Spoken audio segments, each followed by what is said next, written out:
My name is Lisa Kehoe, and I look after the exchange program in UCD Global, and I specifically look after all of the countries outside of Europe. So that is Canada, America, South America, all of Asia, Australia, New Zealand, and I don't think I've forgotten anything. I think that's pretty much where we have most of our partners. So I look after all those regions, and this talk today is all about America and Canada. We are really lucky. We have got 3 guys here who were on exchange last year, and we have Mark, who went to University of British Columbia, Vancouver, Fergal, who went to Simon Fraser University in Vancouver, Canada as well, and then Liam, who went to Villanova University in America. I think this is probably it's really interesting to hear about the students' experience. So we might start with you guys, and I might ask you a few questions, but we'll start with an easy question, and I'll call your names just to avoid kind of people not knowing who to speak or when to speak. So we'll go Canada, America, Canada. So Mark, would you be able to tell us the highlight of your experience? I'd say the highlight of my experience is so me and my friends, we organised a trip to Yellowknife, which is way up north, towards the Arctic Circle in Canada. So you get to see like the Northern Lights. It's like -30. You get to drive on ice roads. You can go dog sledding, snowmobiling, all that sort of stuff. The Northern Lights are probably the highlight of it for me. Just sitting out on an ice road at -30 with my friends, just like bopping to a few tunes, watching the Northern Lights, and yeah, I'd say it's just so different from Ireland. Like, yeah, it's such an experience. That sounds unreal. That sounds so cool. I'm very jealous. Hard to beat. Liam, Villanova, you were at Villanova University. What would you say your highlight was? Well, we're a bit too far south of the Northern Lights, unfortunately, so I can't really compete with that. But my highlight was definitely, Villanova's a very big basketball school. It's in a conference of basketball universities called the Big East. They're national champions 2 years ago, and then 4 years previously, which are all information they got us practically rote learn once we got there. Very big basketball school. But my biggest highlight was definitely going to the basketball matches and completely immersing myself in that atmosphere and supporting the team, which is pretty incredible. Yeah, and was it like, sometimes I wondered about the sporting events, like was it hard to get tickets, or were tickets expensive, or were they free, or what was the story there? Yeah, actually, yeah. For all students, for the really big games, everyone was guaranteed a ticket. But for the smaller games, like there was like kind of like a lottery, but even still, all the tickets were completely free. For students. It's really handy. Yeah, we got to go to some really big stadiums as well, which was. I remember. Yeah. I remember I went to. I can't remember. It was one of the really big universities in America, and it was just before a massive football game, and all like you could see the stadium, but then all around the stadium were just these tents, like just students had put up these tents, and yeah, the tents would have like you go around and like everyone gets together, and it's insane. Yeah, it's like fine dining though. It's not like these tents are phenomenal. You're like a better one than I was, but yeah, it's very much. I mean, I didn't even get to go into a tent. I just saw it from the side. But like some of them had like flat screen TVs, and like they were having that food was being ordered proper table tennis tables and all this kind of stuff. Yeah. Oh yeah, it's insane just in the environment. Yeah, just unreal. That's amazing. That I would love to experience that. That sounds amazing. And then Fergal, you were in Simon Fraser University. What would you say your highlight was? I'd say the best thing I did was went up to Squamish, which is about an hour north of Vancouver. It's like a small town, and there's a lot of really nice hikes you can do, and like other like outdoor things like swimming lakes and stuff. I'd saved most of my travel plans till the end of the year, which was obviously impossible to do then with COVID. But yeah, that was definitely one of the best things. Yeah, I think that's when I go to a new country now, that's definitely my highlight. Like anytime I'm in someplace new, it's just like exploring out, hiking. And like, there's a real sense of excitement when you do that, especially in a new country. Like I'll never forget, we were like 2 years ago, I was in Costa Rica, and we were going to this national park, and there was just 2 guys at the gate who obviously worked there, and we're like, oh, like if we don't come back, like, will anybody know? And just kind of that, like not knowing the wildlife, not really knowing where we were going. It was really do that, and we came across like it actually did get a little bit scary at one point, because we came across this massive group of monkeys that were not impressed that we were there. So we had to move along pretty quickly. But yeah, it's exciting doing those things in Ireland, but even more so when you're out like in a new country. Guys, I'm going to ask you about some of the practical things, one of those being a question that we get lost, just about the visa and that process. Maybe we'll just get one from Canada and then Liam on America. Liam, would you be able to tell us just about getting your visa for America, what it was like for you? Yeah, getting my visa for America was definitely an interesting experience in itself. They do not make it easy. Americans don't like people coming into their country, if anyone didn't notice. But it's very much a very long process. There's a very long application process. It costs money. You have to book yourself an interview. I know I'm selling it really badly. No, but it's if you get in contact very early on with the international office in the university, in your host university, they'll help you talk it through, because it's not their first time. It was definitely my first time, and I was lucky enough that when I reached out to my host university, they talked me through nice and slowly, because the process is a total nightmare if you're unfamiliar with it. It's not easy. Yeah, but I agree. It is. It's like and the host university, like the university that you're going to, they're definitely the best people to ask, because they know that, like the way I would know all about getting, for our students that are coming into Ireland, I know I advise them on all the latest things on how to get your Irish visa, but the university that you're going to, they're the best people to tell you about how to get the visa. And once it's actually explained to you, you'll probably agree with this, Liam. Once it's explained to you, like it's just a process of following the steps, even though it can be quite complicated and time. Yeah, exactly. But you get there, and do get there in the end. Through it's completely fine. It actually isn't that difficult at all. You just have to follow the steps. And then for Canada, Mark, we might ask you about Canada. What did you have to do regarding visas for Canada? Well, with regards to what Liam was saying now, the Canadians they're quite laid back. So I only went for a semester, so I didn't actually, all I needed was the ETA, which for those of you who have gone to Canada, it's just like the holiday visa. It's the same as the SD you get for the US. Yeah. So you just apply for that, and the ETA, it's only like $10. Just fill in a few basic details about yourself. Easy enough. That's really it. I think it's like 10 Canadian dollars or something, and it gets sent to your passport electronically. They just scan your passport at the airport. If you have it, you're fine. Off you go. You arrive at customs. They might ask you a question or two. Like I said, I was going to study, and they asked where. I said UBC. They asked me, oh, what does UBC stand for? Whatever. That was it. Fine. Straight through in the space of 10 minutes, I'd say. That's, you just fill out a form when you get there. Yeah, no issues. I'm not too sure if Fergal, you were there for the year, because I know there's a study permit you have to get for the year or something like that, I believe. Yeah, I was there for a year, and yeah, I had to get a study. You might talk through that. Yeah, so yeah, I had to get a study permit. Can't remember all the exact details now, but I remember that at the beginning it did seem a bit overwhelming. There's a lot of documents that you have to get together, but kind of once you get your head around that, it's kind of just simple enough. Follow each step, and you can do it all online. Apart from you have to get your fingerprints scanned. And there's a place in Dublin you can do that. I think it might be the only place in Ireland that you can do it. So if you're based outside Dublin, you'd have to come up. It literally only takes 10 minutes, but I think there's nowhere else to do it. And then the cost's about €100 or €150.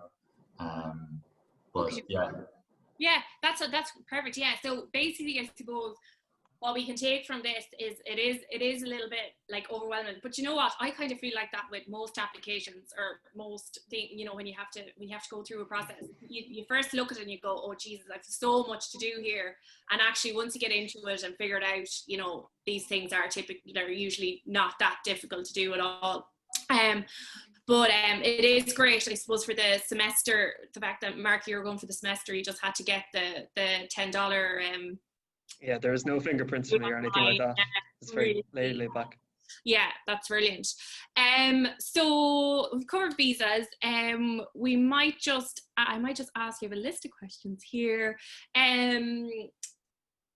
Life on campus. What's it like life on campus in Simon Fraser, Virgo? I've never been.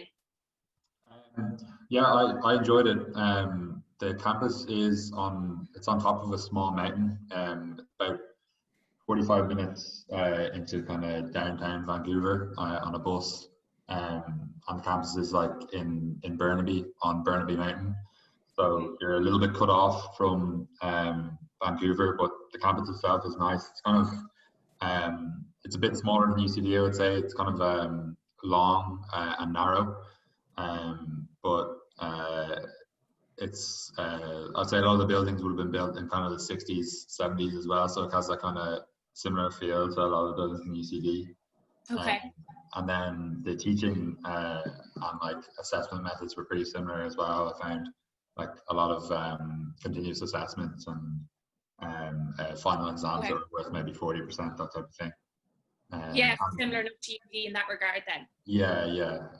The only thing that was different was lectures were usually 2 or 3 hours. I don't think I ever had a 1 hour lecture while I was there. Oh, wow. That's quite a lengthy time to be just in one subject, but yeah. And what was participation like? Were you expected to participate in class, or was it kind of like similar enough to UCD, or what was it? Was that different? In lectures, you weren't really expected to participate, but they would kind of leave it open, and people generally did. And then in your smaller group stuff like tutorials and that, they kind of made it so that you pretty much have to participate. They break you into smaller groups, and then you would then have to kind of discuss what you discussed in your smaller group with the rest of the class afterwards then. Okay, fair enough. And then with regards like I suppose things like clubs and societies or activities on campus, or is there like a lot of restaurants there, or like would it be kind of similar to UCD in that regard as well, or a little bit more or less going on? There would be in terms of restaurants and that, there'd be a few proper like sit down restaurants, and then in terms of like clubs and societies, there was loads. They had a pretty similar kind of thing at the start of the semester for a few days, like the clubs open day, that type of thing. And I think it's definitely a good idea. I would definitely recommend joining a club or a sports team, because you end up spending a lot of your time with other exchange students, which is great, like, because you meet people from all different countries, but a lot of the time you can find that you're not really meeting people from like Canada in my case, a lot of the time. So I joined the rugby team over there, which was obviously full of Canadians, so that was a great way to meet people. Yeah, that's perfect. Just like, I have to back up what you're saying there, because I think it's one of my top tips. I think when you go on exchange, you often can end up in a bit of a bubble with either people from UCD or people that if there's somebody else from UCD going to the same university as you, or with just a ton of other international exchange students. So my biggest tip is actually what you did, and it's like join a club or society, because that's where you're going to meet the students that are studying there for the full length of their degree. So yeah, that's really great that you did it. So did you play? Was it social rugby, or did you play any games, or what was it like? Yeah, it was like the university rugby team. So we played competitive games. We're in a league against other clubs. But the standard wasn't amazing, so there was a good social aspect to it as well. Yeah, that's pretty cool though. Yeah, it was a nice kind of balance, I think. Yeah, amazing. Mark, UBC is in Vancouver as well. How would you say it was different to Simon Fraser and UCD? Just from what you're here and there. The size of it is something else. Like it's like 4 or 5 times the size of UCD. It's all kind of quite spread out. Like you've Main Mall, which has all the main buildings on it. It's like its own little. It really is like its own little town. It's like way at the end of Vancouver. It's a good bit from Simon Fraser University, as far as I know. It's a good bit out. And like that, you are a bit from downtown. But yeah, I found it very spread out. But like, there's restaurants, there's everything on campus. Like there's multiple restaurants. You never really need to leave campus that much. Obviously, as an exchange student, you're going to go downtown and like explore the area. But yeah, there's so much to offer. And like Fergal said there, I would say get involved straight away when you go. Like, I know for me, like, I'm not the most sporty type, but I joined, I think it was the Varsity Outdoor Club, and they organized trips away and stuff. So like they organized, like, I was doing like avalanche trailing, and we went like hiking deep into the mountains. It was just fantastic. Like, just they organized skiing, backcountry skiing, if you're into rock climbing, there's all sorts of activities there that you just don't get the opportunity to do here. Go to your peer mentor, like your peer mentors, you'll have like international ones. I became very friendly with them. They were like my connection to like Canadians, because as Fergal said, you can get stuck with people from UCD. I was friends with a good few people from UCD that went, but I have friends from like all over Europe now as well. If you do go to UBC, try and get Fairview Crescent, the accommodation, because all the exchange students are kind of put into that, so everyone's in the same boat when you go over, and it's very easy to make friends. But I would have to say, get involved when you go over. Yeah, and then just that's great that you mentioned accommodation, because I was going to talk about that. And then just Fergal, with you and accommodation, did you get on, like, was your accommodation organised for you through your exchange, or did you have to get it yourself? And if so, what was your accommodation? So yeah, I had to organise myself, but as an exchange student, I think they give priority to you for on-campus accommodation, so I just applied for that. Yeah. And if you go to SFU, I definitely recommend getting into the townhouses. You're in a little house with 3 other people, and they're usually other exchange students. And most exchange students are in the townhouses, so it's definitely ideal for kind of being a part of that group. Okay, amazing. Okay, we might go over to Liam, who's in Villanova in America, and correct me if I'm wrong, Liam, but I'm pretty sure you're outside Philadelphia, right? Yeah, we're totally outside of Philadelphia. Villanova itself is actually a little, suppose you call it a suburb of Philly, quite self-contained. Yeah. And what would you say, like, how would you compare it to UCD, or what was your experience of campus life? So I was quite different from the other guys in that there was actually only, because of the nature of my exchange, there was only 4 of us who were exchange students in Villanova in senior year, which is 4th year there. So I had a little bit of a different experience in integrating with students there. Like, it was just 3 American students and ourselves. So I was in with, my accommodation was on campus. Again, everything on Villanova was on campus. The vast majority of students lived on campus, and it was about the size of, I would say, half the size of Maynooth. It's quite a small university. But everyone was on campus, and there's like a really strong campus atmosphere. Like, you'll see Villanova flags on windows and stuff, and like, one of my favorite things, like, you walked past what was called the main line, which is where like the 3rd years and 4th years had their houses, and there was 2 houses opposite the road each other, and they had like post-it notes up on the window, and they're playing Connect 4 and stuff with each other, which I thought was just fantastic, because that would never happen back home. Also, in terms of like food and stuff, everything again was on campus. So like, there was like a meal plan kind of situation for a lot of students. So all restaurants, it's kind of like UCD restaurants, but weirdly there was a lot larger selection on a much smaller university campus, which I thought was pretty cool. That's interesting. Yeah. And then in terms of integrating and stuff, I did some events, like the guy said. Again, I reiterate what you said, Lisa, about join societies and clubs if you can. I was quite alienated because at the start I was quite alienated because the way my modules lined up with UCD, which is what you have to do if you're in science. You have to try and match them as best as possible. I had to do postgraduate modules, so I was actually in with a lot of master's students, and I was in 3rd year now and 4th year myself, so that was quite difficult to connect with my own peers. So the way I did that was through I joined the badminton, and I played for their university team, and I joined the mountaineering club, and we went on stuff like the Appalachian Trail and stuff. So like, that really helped me connect with my peers. Yeah, that's really great, Liam. Yeah, really great idea. And I think I noticed that the 2 of you at least kind of joined like outdoorsy groups. I think they're the best, because you get to see parts of the country as well. So you're not just like doing stuff around campus. It's somebody organising for you to bring you off to like a different part of the state or the country to explore. So I think they're really great ones to join. And then usually a lot of the universities will have international societies as well, and again they often organise trips. Like for example, UCD's International Society organises like a trip to Poland or someplace every year, and all the international students go, so that's great. Like, and I think a lot of our partners do a lot of our partner universities have international student societies as well who do similar things. Yeah, Liam, was there anything you want to finish up there on campus life, or I know I cut across you? No, you're okay, Lisa. I guess the biggest thing for me on Villanova's campus and for America thing as a whole is that like there's a completely different attitude to social events than there would be in Ireland, that I found anyway from my experience back home. Is that like Americans, big generalization, but Americans in my experience for the most part were much more like socially engaging with each other. Like it's not very cliquey at all. Like everyone talked to everyone.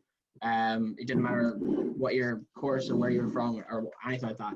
Because it's such a small year. Like for example, in senior year, in the entirety of the campus, so fourth years, there was literally only about 2,000 of them. So like it was almost the point where everyone knew everyone. And I thought that was really strange because in UCD is absolutely massive. You're like once to me coming across the neck and final year student is just like next to nothing. Whereas everyone knew everyone. Which I thought was quite nice. Yeah, and I think that's you mentioned as well about the flags on campus and different things. That's one of the things that I noticed about the American campuses is there's huge like school spirit and loyalty one to another and commitment. Yeah, it's almost strange. Like people would go around in their Villanova tracksuits and hoodies and stuff. Like if I went around UCD wearing full like a UCD kit, I think I'll be laughed off campus. UCD, yeah, we'd be all looking at you. Yeah, I think definitely that's something that I noticed. Like, and I think from any of the campuses that I've been on in America, like you're more likely to see someone wearing that university's gear than wear like jeans and a top. Like they're more likely to be wearing the t-shirt. Oh yeah, definitely. Yeah. Okay, I'm just looking at my list here. Oh, actually, Liam, just on that, I know Villanova's slightly different, but you stayed on campus, didn't you? What was that like? Yeah, so I stayed on campus and I was with one of the other scholars from Mayo and then two American guys. I really enjoyed it. Like it was very concise. Our dining hall was like literally like 10 minutes away. I'll be honest, I got quite laid back in my approach to everything because you take it easy. Like classes were a 2-minute walk away, whereas normally I'm used to being like a 30-minute cycle away from UCD campus. So 9 a.m.s became quarter to 9 a.m.s, getting up out of bed situation, which was quite nice as for a change. And my roommates were so nice. Got the point towards the end of it, like this is obviously each their own, but we were all, sitting around playing Minecraft or playing games together. We go outside and play tennis for like 2-3 hours at a time or basketball. We really integrated with those group of lads towards the end of it, and I was quite sad to leave them. It was really, really nice. Yeah. Just really bonded. Yeah, we really like towards the end of it. We were literally like a little family. And then when COVID came along, it was quite sad to see us all go our separate ways. Yeah, God, yeah. I suppose we might finish up with you guys, but just before we finish up, I might just ask you to give me, let me see, a piece of advice for a student going on exchange, and we might start with Mark. A piece of advice going away. As I said before, and I'll reiterate it, you should really try and get involved as much as you can. Go out them first few days, meet people, talk to people you meet around, go to the events, join societies, and do what you can, and you really will find it'll be much easier. And it's really easy to make friends. I try and go hard for the first 2 weeks, make your friends, and as Liam said, like you'll be like a little family towards the end. And it'll be really hard to leave. Like that's my advice for anyone going on exchange anyway. That's brilliant, yeah, and I fully agree. Like one of the things that I always say, probably people are sick of hearing me, is but like if you sit in your room, you're going to have a terrible time. Like you need to push yourself. You need to, like, what you put into it is what you get out to it. So as you say, you need to go to the event, even if you have to go on your own. You go to the event, you find someone, you talk to them, and you just keep doing that, and eventually like you build up that your network. Fergal, would you have a piece of advice? Yeah, I definitely agree with that anyway. And also I would say don't kind of take your time for granted. Like you you might only you'll be on for either a semester or a year, which can feel like a long time, but like it's gonna go by really, really quickly. So like do research on like what good things there are to do wherever you're going, and like just start doing them as soon as you get there, and you won't regret. You won't end up leaving regretting that you didn't do this or that. Like they did a pretty good job of getting out and doing things, but like missed obviously about the last month and a half or two because of COVID, and there's a few things I didn't get to do. So like I'd say just as soon as you get there, just hit the ground running. Yeah, exactly. Yeah, I fully agree with that. Yeah, it's like time goes by so quickly, especially for students that are there for a semester. Like you just feel you're settled in, and all of a sudden you'll be thinking about like getting home. So that's it. You have to like take on every minute. And if you find yourself for a second just even sitting in the room being like, oh, watching Netflix, that should be like a sign to yourself, I need to get out and do something, because you're only going to get to explore these places for a couple of months. So yeah, plan your time and make sure that you're getting out and getting involved. Liam, would you give a piece of advice, or would you any tips? Yeah, I kind of just reiterate what the guy said. You know, get involved as much as you possibly can. In terms of making friends with Americans, I found it was quite helpful just to let my Irish accent out, and then suddenly you have a whole host of friends, which is quite nice. Yeah. And in terms of visit everywhere you can, a budget, that's the big thing. If it means that like when you're back in your accommodation, you're eating one meal a day, but it means you get to go to, you know, see the Northern Lights and ski or something, you really have to weigh that up. I'm obviously like, don't eat, like, but don't budget as best you can, because like Fergal said there, you need to get time. You need to visit places. That's a really great advice, and that's something I wish I'd learned a lot sooner in life, is budget. Because like honestly, like have your pasta and tomato sauce 5 days a week and then go to New York or something for a weekend. Like, do you know what I mean? Like that's exactly it. Yeah, like there you could eat out every day of the week and end up spending so much money, and then you don't have the money to do these fun trips. But yeah, that's a really great piece of advice. We might wrap it up there, guys, just with yourselves, and I'll move on to some other details. But thanks so much for coming along, and yeah, that was brilliant. Thank you. No problem. Okay. No worries. Okie dokie. So in this session, we are going to first talk a little bit about the locations and touch on a little bit about visas and stuff. But really, the biggest thing for you is at this stage is kind of decide where you're most interested in going on exchange. Don't get into the nitty-gritty now at this stage of visas and things like that, because that won't affect you until you're actually getting to the stage where you're applying till you're actually applying to the university that we select you to go to. So just why study in Canada or America? I would say of all the countries, we send a lot of students to Canada and America. I suppose a lot of our students go there because they're familiar with it, and they everybody's seen the movies and they're most familiar with the culture. You will get a certain amount of culture shock when you get there, but we do have a huge amount of familiarity with America and Canada. And I suppose one of the easiest things about it as well is that they speak English, so that makes it really, really easy. With Canada, in mind specifically, English and French speaking, we do have some partners in the French speaking part of Canada. Our exchange partners in Canada are all in the top 40 in Canada, so very highly ranked. UBC, Toronto and McGill are in the top 65 in the world. So we do have very, very strong partners in Canada. It's a really safe country and a high standard of living and very friendly, and people are really approachable. And that's one of the things that our students say about going to Canada is how easygoing and how approachable they found everyone. It's really tolerant society and multicultural society as well. And then of course, something that I'm quite passionate about, really great spectacular scenery for all those outdoor activities. So yes, that's definitely some of the highlights for going to Canada.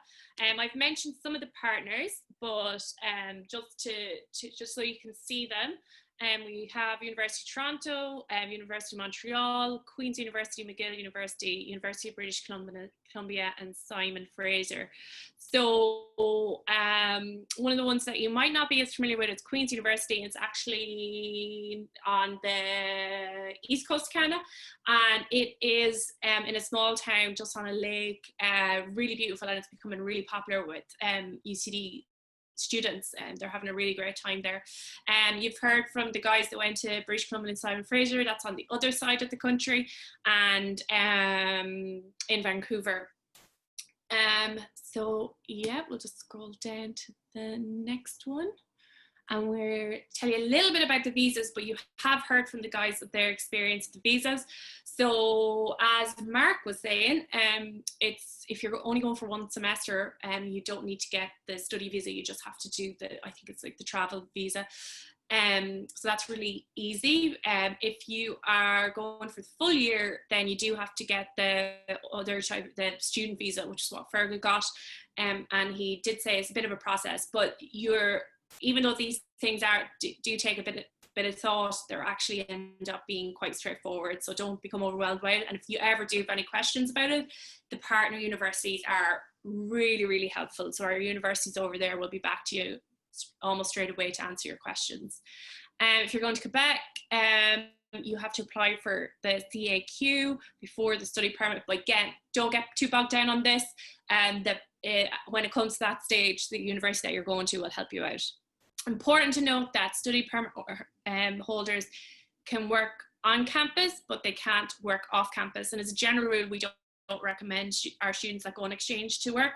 As you can tell from the lad speaking, your time becomes really full with doing some great things, and you have to fit all your academic work in. So really your focus should be on your academic work and then enjoying your time in exchange and not really having to worry about work. So yeah, we wouldn't be advising that you'd be going over there and working to fund your exchange.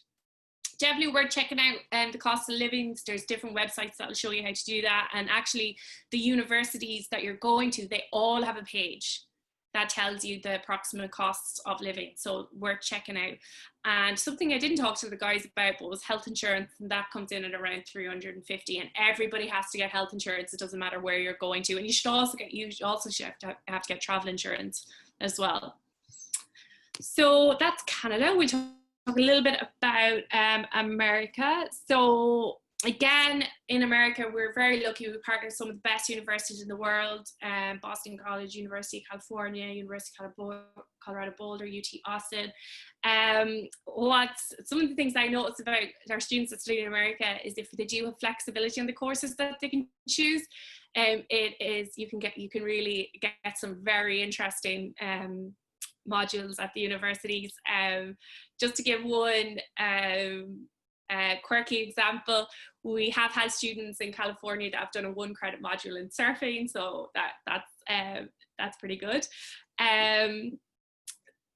Yeah, it's great to, I think, experience the different academic system in America. I would say it is, and Canada. It's great to challenge yourself in that new environment. And a lot of our students, when they come back, they say they really get the UCD way of doing things when they come back, and they really benefit from having to do it a different way and then coming back and getting back into the UCD way. And that can be things like in America, there'll be a lot of class participation. You'll almost be expected to participate, definitely attend classes, and there'll be a lot more continuous assessment. Yeah, and then as Liam alluded to, which is great, the US sports scenes on campuses, some of our campuses can be just phenomenal. He spoke about Villanova and the basketball games, but American football as well, like just seeing the tailgating and getting involved in that, it can be a really, really fun and great experience.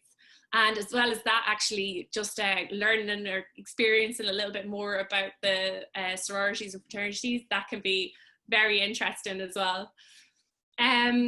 Great, like once you're in America, I mean, so much to see and do. Some of our students take road trips, and yeah, actually one story from last year was there was 2, I think, mechanical engineering students that were in 2 different parts of America.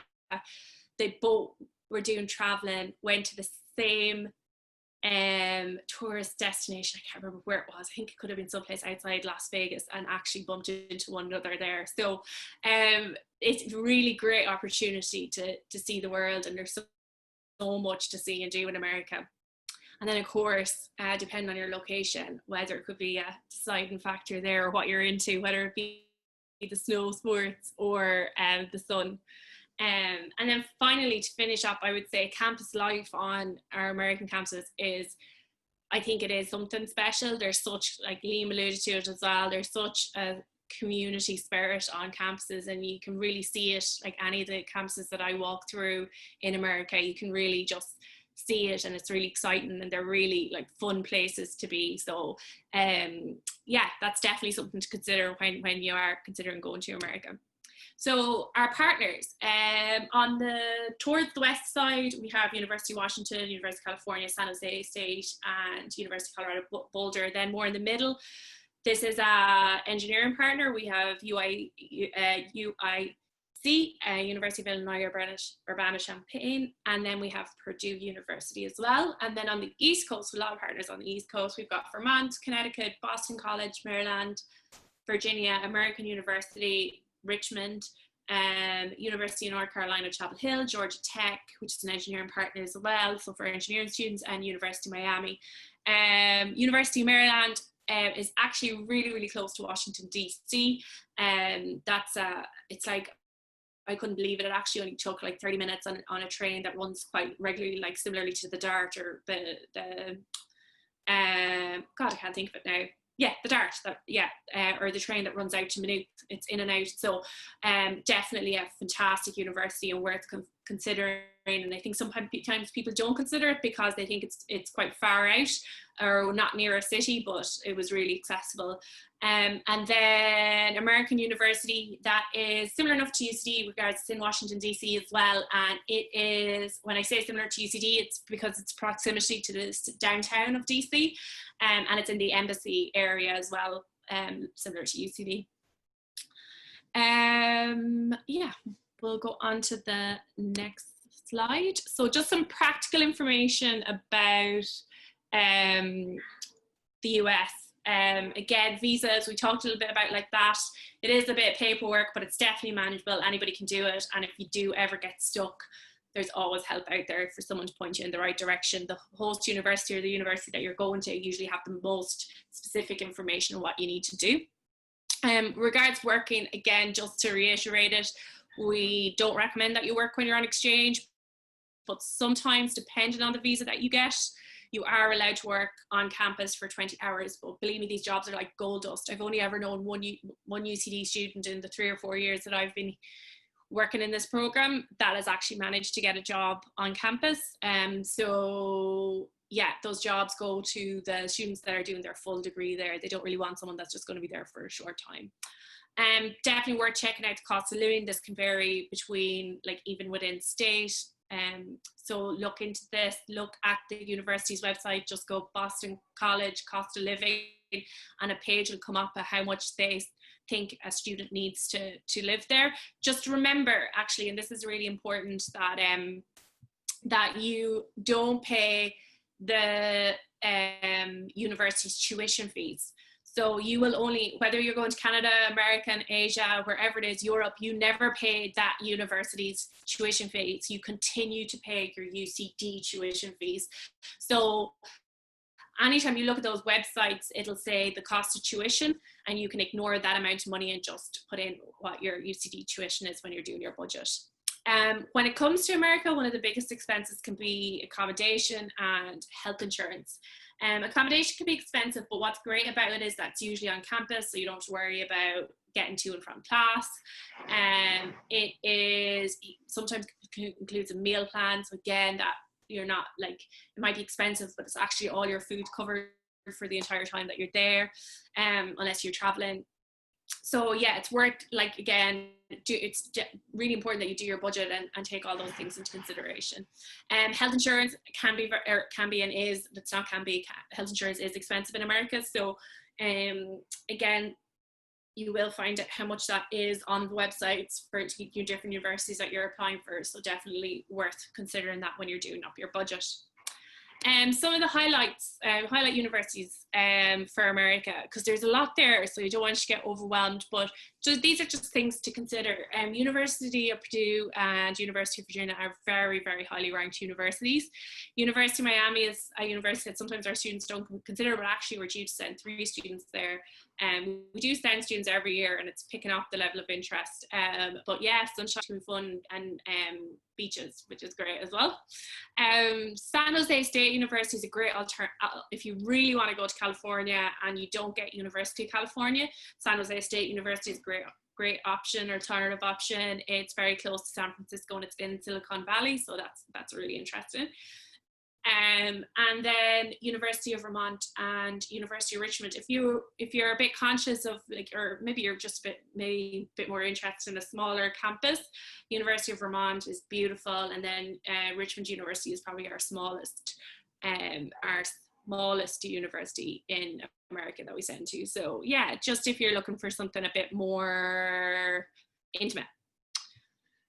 Okie dokie. Now, things to consider across the different educational systems. So terminology can be different, and this can be as simple as trimester, semester, they might call it fall semester, or whatever it is, instead of first semester 1 or trimester 1. So just to be aware of that, and things like modules, courses, readings, classes, they call them different things. So just always good for you to figure out what the terminology is.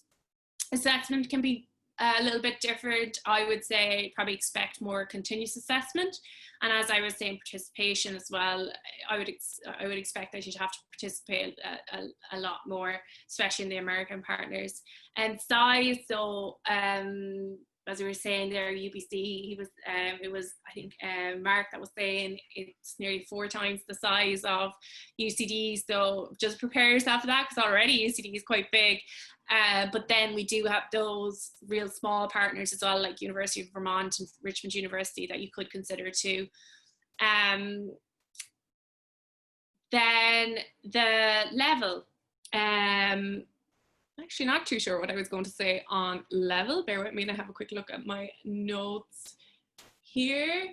Yeah, so I suppose just to consider the level of the classes that you're taking once you get to the partner university. So they usually follow a pretty standard system: 100 classes are first year, 200 second year, 300 third year, etc. So what we would say is that you shouldn't be taking, when it comes to your module selection, for some of our students they'll have to get specific modules. For other students they will have to get, they can pick whatever modules they want. But what we would advise is that you are picking something at an appropriate level, that you are not picking something that you've already done or that you're going to do when you return back to UCD, and you pick something that's within the area of what you're studying at UCD.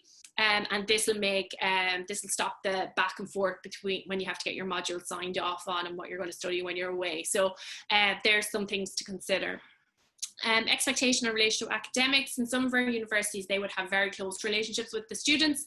And what I mean there is that they would be, for example, they would notice if you were not in class, or they will be expecting that you come to their office hours to ask questions about or get feedback on an assignment. So that can vary depending on your university, but you may notice that a lot of the students are going to visit the academics or their teachers. So if you do, maybe you should have a think, oh, should I be going in and asking for feedback on my assignment? And it might be really worth your while, because it shows that you're really interested. Then module registration. With module registration, this can be a little bit of a challenging area, especially for our students that have to get specific modules. So depending on the university that you're going, you might know all your modules before you leave. For some of our university partners, you won't know till you get there. You might have to get on a wait list for certain modules. But the big thing is, the most important thing when you go on exchange is you have to get all your modules signed off on by a UCD academic. So that's your academic exchange coordinator. So we help you with setting up your exchange with, if you have any issues, we nominate you. If you have any questions about, like, accommodation, if we know the answers, we'll help you, or we'll help you find out. So we help you with all the kind of day-to-day things, but then you will have an academic exchange coordinator, and we'll share who they are with you at a later date, but they are there to approve and sign off on the modules that you're going to take while you're away. So you might have to do a bit of back and forth with them in finalizing the list of modules that you need to get. How are we doing on time? We've got 10 minutes. Good, we're almost there. So what do you need to do? So I would say keep attending these sessions. There's going to be more and more information. If you can attend, don't worry, we will be putting them on our website, but I would recommend you can attend because we're going to have questions at the end. Do your research on universities, go on our website to see what universities you can apply for, and make sure that if you are from a cohort of students that have to get specific modules, for example, science, engineering, and make sure that you can get the modules that you need. Think about your finances and start a savings plan. This is really, really important. Start thinking, okay, how much is exchange going to cost me? Where can I afford to go? That's really important. Make sure that you meet the requirements. The general requirement is a 3.0 GPA, but some of our colleges have higher requirements. So make sure that you're keeping up with your GPA, and especially as students are language students, so I'll make sure you're doing that as well, keeping up with your language grades. You can speak to your academic exchange coordinator if you want to know about where students from your course have gone to before, and if they got on well there. And then we're going to have an exchange fair at the end of November. Unfortunately, it probably will be virtual as well, but it'll be another opportunity for you to ask questions. What's coming up next? We are going to have more of these talks, so keep attending. We will have virtual office hours in November where you'll be able to pick a slot and meet with us. We're going to have our virtual exchange fair on the 4th of November. Applications are going to open in the middle of November, but there's no hurry on that because it stays open all the way to January. And then once we have applied, we start selecting what students go where, and you find out. It's a rolling process. Everybody doesn't find out at once. So you'll find out by March 15th if you've been successful or not. And then we have pre-departure sessions. So these are sessions to inform you about going on exchange and things you need to know and do. Here are the rest of our sessions. So this time next week, I'll be doing one on Australia and New Zealand. You all know how to sign up at this stage through Eventbrite. And there'll be another session on Europe, North meets South. And then we're going to do a session together on standout options. This will be really good because we're going to highlight some of our best partners or interesting partners across the globe. So that'll be Europe and inside Europe and outside Europe. Then, most important, we are going to do a talk on application and budgeting on October 21st. So definitely apply for or sign up for that one. And then finally, we'll have our exchange fair on November 4th. Let me see here. Our next slide. Oh yeah, here's just some contact information. So as you know, Manon if you were at our last session, Manon looks after inside of Europe, and the email address is there. I'm going down to Erasmus, and I look outside of Europe, and my email address is there. Outgoing exchanges at UCD.ie. And then if you're an ag, business, law, or a DN 700 student, there's also some alternative people you can contact. I'm going to answer as many questions as I can. So if you want to, let me just bring up. If you want to type them into the Q&A box, you